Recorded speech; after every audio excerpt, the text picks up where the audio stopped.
بسم اللہ الرحمن الرحیم۔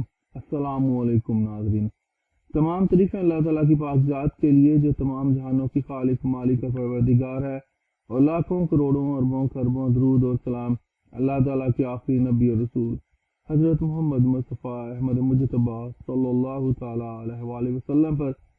ناظرین، آج کی اس ویڈیو میں ٹریفک حادثہ کے ذمہ دار جو ڈرائیور ہوگا اس کا تعین کیسے کیا جائے گا، اور جو اس کو سزا ملے گی وہ کیا ہوگی، اس کے بارے میں ہم لوگ بات کریں گے۔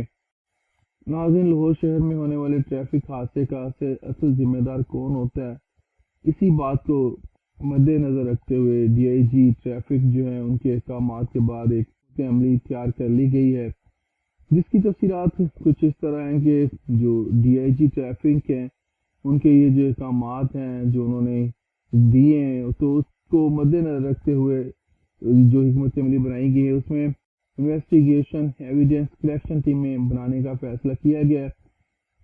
تمام زون میں ٹیمیں تیار کی جا رہی ہیں۔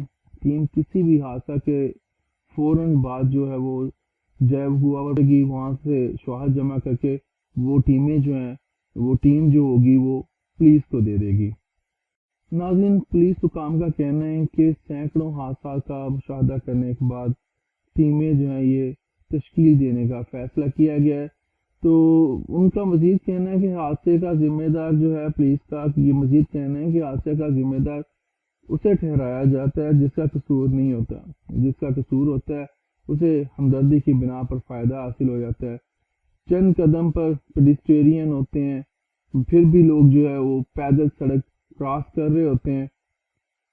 پولیس حکام کا مزید کہنا ہے کہ بیشتر کیسز میں ثبوت نہ ہونے سے ڈرائیور جو ہے وہ جلدی باہر آ جاتے ہیں۔ تو ٹریفک پولیس جو ہے اب کیا کرے گی، حادثے کا جو ذمہ دار فرد ہوگا، ڈرائیور ہوگا، اس کے خلاف ثبوت کے ساتھ عدالت میں بیان دے گی۔ پولیس حکام عدالت میں بیان اور مضبوط شواہد سے ڈرائیور کو جو ہے وہ سزا ملے گی اس کے جرم کے مطابق۔